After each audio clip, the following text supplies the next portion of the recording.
Kemudian pronounnya she. Nah, sampai di sini jelas nggak tentang anafora? Jelas ya? Kalau misalnya ada sesuatu yang dibicarakan atau topiknya di depan, atau acuannya di depan, kemudian digantikan atau menjadi kata ganti, itu berarti adalah previous reference atau anafora ya. Nah, selanjutnya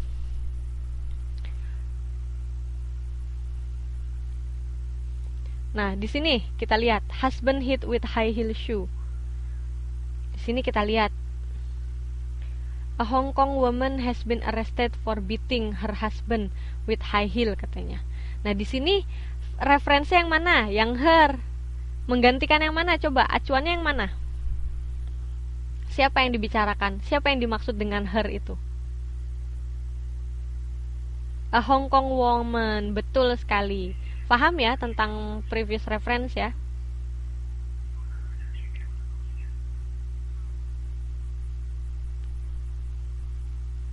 Nah, sekarang ada lagi. Katanya di sini.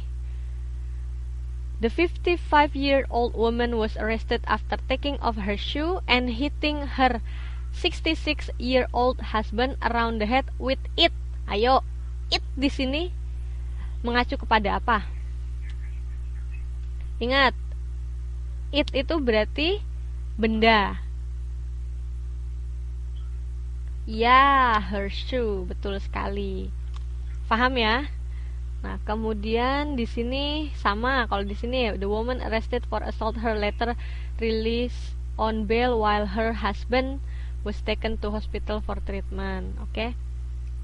Jelas ya? Sudah jelas ya tentang yang di awal. Oke? Lanjut.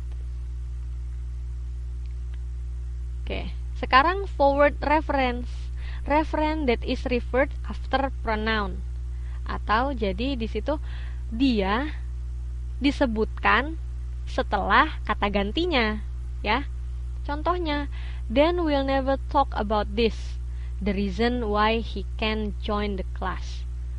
Nah, di sini pronoun itu kan ada yang demonstrative pronoun adalah kata ganti tidak tentu. Contohnya this, that, these, those, seperti itu. Nah, ini contoh demonstrative pronoun tak tentu.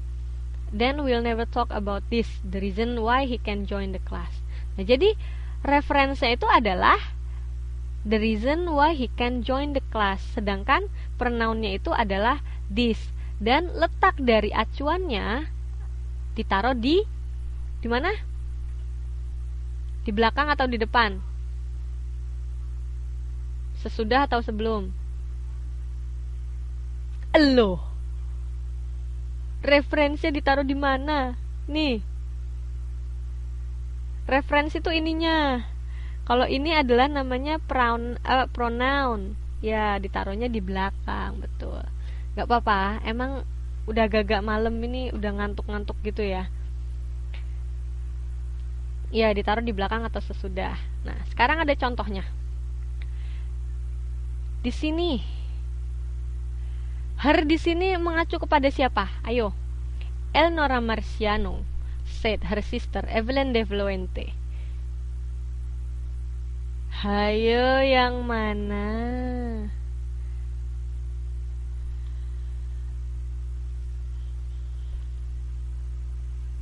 Betul, Evelyn, karena Eleonora Marciano said her sister. Nah, berarti yang berbicara siapa?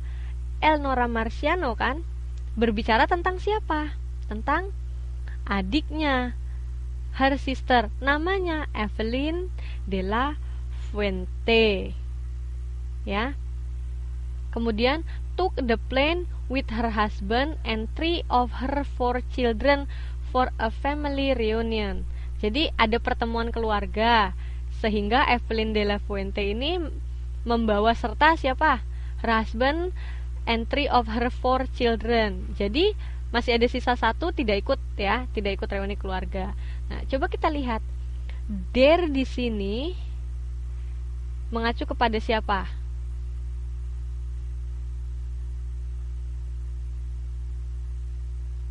There di sini mengacu kepada siapa? Ayo.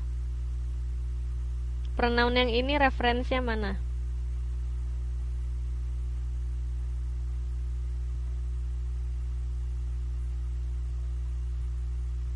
Ya, Evelyn family ya. Suami dan 3 anaknya. Nah, kalau yang ini termasuknya referensinya ada di depan atau di belakang. Ini kan pronounnya. Nih, ini pronounnya. Keluarganya Evelyn.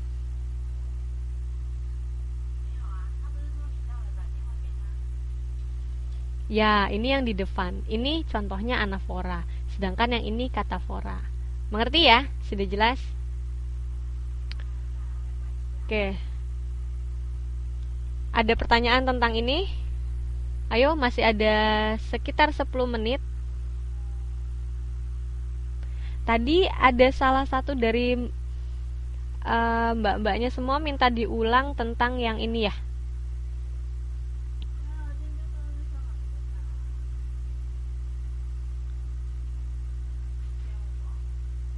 Yang mana? Yang mau diulang? Coba terlihat kan di layar?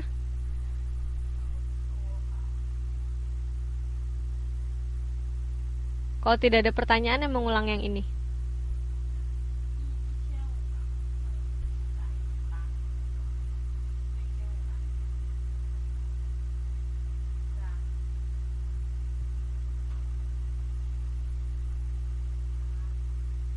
Nih, tadi tentang modul 8. Main ideas, interpreting text, reading for pleasure. Kalau main ideas itu adalah mengetahui key point atau ide pokok. Kemudian interpreting the text itu adalah memahami teks secara keseluruhan, ditandai dengan bisa menjawab 5 pertanyaan atau pertanyaan yang berhubungan dengan WH questions atau pertanyaan WH. What, where, who, when, dan why.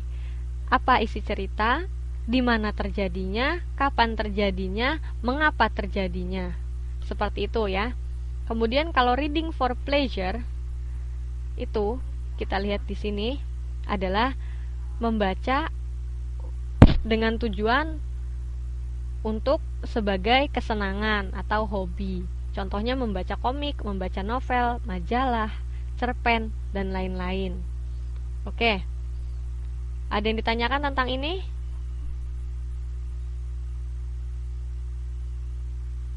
Nah, sedangkan sekarang ada yang di modul ke-9. Yaitu modul ke-9 itu ada previewing, scanning, skimming. Nah, tadi udah belajar kan imbuhan PRE berarti di depan. Previewing, kegiatan yang dilakukan sebelum membaca, berarti sebelum ya kan. Ada previewing, scanning, and skimming. Nah, kalau